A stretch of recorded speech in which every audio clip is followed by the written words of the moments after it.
राधे राधे। आप सभी का धार्मिक बातचीत यूट्यूब चैनल पर बहुत बहुत स्वागत है।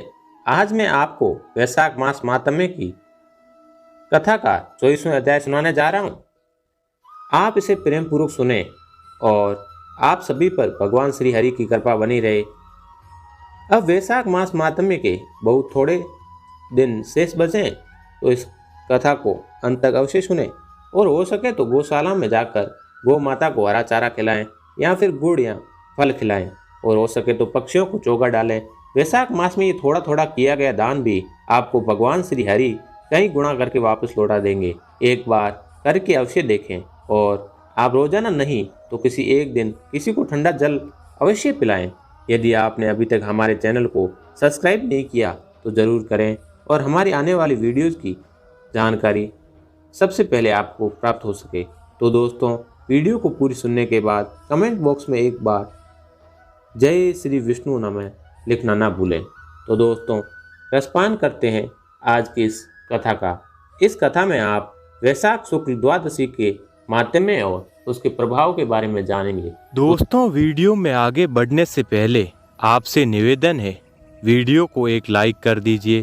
धार्मिक बातचीत यूट्यूब चैनल को सब्सक्राइब करके एक बार कमेंट बॉक्स में लिख दीजिए जय श्री कृष्ण। तो दोस्तों, रसपान करते हैं आज की कथा का। तो सुरति देव जी बोले, हे राजन, इन सब पुण्यवर्धनी तिथियों में शुक्ल पक्ष की द्वादशी संपूर्ण पापों को नाश करने वाली है। वैशाख मास में शुक्ल पक्ष के दिन बछड़े सहित गौ का दान करना, ब्राह्मण भोजन कराना तथा गंगा तट पर ग्रहण के समय दान करना दुर्भिक्ष के समय प्रतिदिन करोड़ों मनुष्यों को भोजन कराने के बराबर है। इस दिन एक चुटकी अन्न देना भी कोटि ब्राह्मणों को भोजन कराने के फल के बराबर है। तुलसी के कोमल पत्तों से विष्णु भगवान को दूध द्वारा स्नान कराने से राजस्यु और अश्वमेध यज्ञों के समान फल मिलता है। चंद नादी का दान सायंकाल के समय करने से आने वाली व्याधियों से सदैव मुक्त रहता है। शालिग्राम शिला का दान करने से संपूर्ण पापों से छूटता है। यम, पितृगण, देवता और विष्णु भगवान के निमित्त दक्षिणा सहित जल का घोड़ा, दही और अन्न का दान करना प्रयागराज में प्रतिदिन करोड़ों मनुष्यों को एक वर्ष तक सठ रस युक्त सुंदर भोजन कराने के बराबर है। शुक्ल पक्ष की त्रयोदशी के दिन दूध, दही, घृत, मधुर, मिष्ठान आदि पंचामृत से विष्णु भगवान को स्नान करा के पूजन करने वाला अपने कुल सहित विष्णु लोक को जाता है। सायंकाल शरबत दान करें, रसीली ककड़ी दान करें, ईख व आम का दान करें तो अपने सब पापों के कर्म बंधनों से छूटकर मुक्ति पाता है और उसकी संतान 100 पीढ़ी तक बराबर चलती रहती है। शुक्ल पक्ष की द्वादशी में जो कुछ भी पुण्य किया जाता है वह अक्षय फल को देता है। इस व्रत की प्रख्याति क्यों हुई वह भी मैं तेरे सामने कहता हूँ। इसके सुनने से पाप दूर होते हैं और ये अत्यंत मंगलकारी भी है। प्राचीन काल में कश्मीर देश में एक देवदत्ता नामक ब्राह्मण हुआ था। उसकी मालती नामक एक पाप रूपी पुत्री सत्यशील नाम के बड़े विद्वान ब्राह्मण को ब्याही गई थी। उसका पति उसे अपने यवन देश को ले गया, परंतु वह रूप यौवन संयुक्ता कभी भी पति को प्रिय नहीं हुई। वह उसे सदा द्वेष रखती थी। वह अपने पति पर क्रोध करके उसे वंशीभूत करने की इच्छा से पतित स्त्रियों के बताए अनुसार अपने पति को दास के समान वश में करने के लिए वशीकरण की औषधि लेने हेतु एक योगिनी के मंदिर में जाकर योगिनी को प्रसन्न करने लगी। वह दुराचारिणी बहुत शीघ्र ही उस कुटी में जा पहुंची, जो बहुत लंबी चौड़ी और क्रांतिमान थी, जिसमें 100 स्तंभ बने हुए थे, जो सुसज्जित थी और जिसमें दीपक जगमगा रहे थे। उस शोभायमान स्थान में वह योगिनी के आने की बाट में रुद्राक्ष की माला के लिए जप कर रही थी। इस प्रकार उस स्त्री की प्रार्थना करने पर योगिनी ने प्रसन्न हो उसे मन को लुब्ध करने वाले मंत्र बतलाए। तब उस स्त्री ने नमस्कार कर सूर्य की क्रांति के समान प्रकाशमान हीरे से जड़ी अपने हाथ की अंगूठी योगिनी को दे दी, जिससे प्रसन्न होकर योगिनी ने उसके हृदय का वृत्तांत जान उस मालती नामक स्त्री का वंशीकर चूर्ण को अपने पति को देकर उसकी गिरवा की रक्षा करना, तो तेरा पति तेरे वंश में होकर किसी के पास नहीं जाएगा तथा तेरे दुष्चरित्रों को देखकर भी कुछ न कहेगा। तब उस स्त्री ने घर आकर संध्या के समय वह चूर्ण दूध में मिलाकर अपने पति को दे दिया। हे राजन, उस चूर्ण के पीने से उस क्षय रोग हो गया, जिससे वह दिनों दिन क्षीण होने लगा तथा उसके गृह स्थान में दुष्ट घाव होने से कीड़े पड़ गए।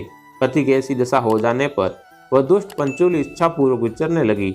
उसका पति घाव का पीटा से व्याकुल त्राही त्राही पुकारता लगा और बोला, हे शोभने, मैं तेरा दास हूँ, तेरी शरण हूँ, मेरी रक्षा कर, मैं पर स्त्री की इच्छा नहीं करता हूँ। हे राजन, अपने पति की ऐसी बातें सुनकर वह घबरा गई और पति के जीवन से मेरा सुहाग बना रहेगा, ऐसा विचार कर योगिनी के पास पहुंच गई और उससे सब वृत्तांत का।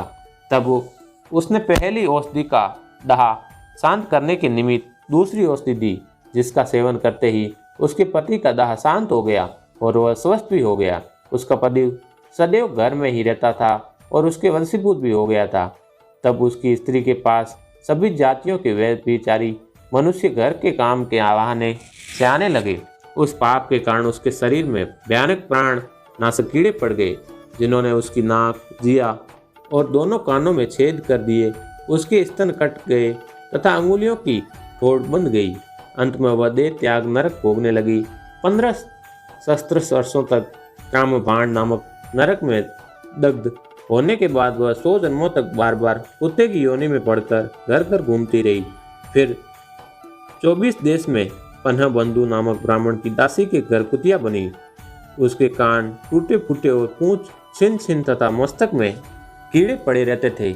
इस प्रकार उस जन्म में भी वह अनेक क्लेशों को सहन करती रही।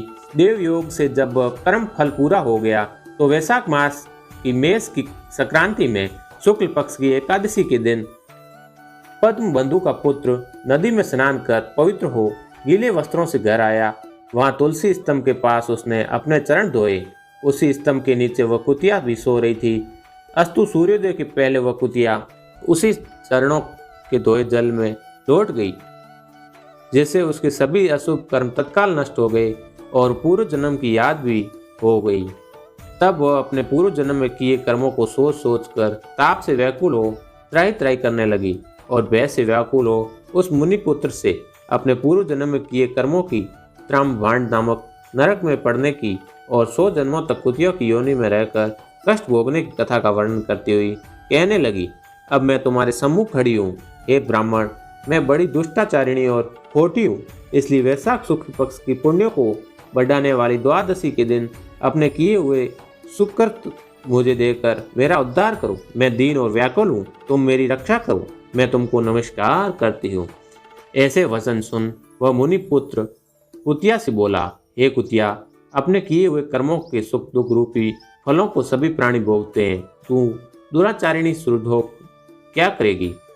मुनि पुत्र के ऐसे कहने पर कुतिया अत्यंत दुखी हो चित्कार करने लगी और उसके पिता से कहने लगी, हे पद्म बंधो, मैं तुम्हारे द्वार पर पड़ी हुई कुतिया हूँ।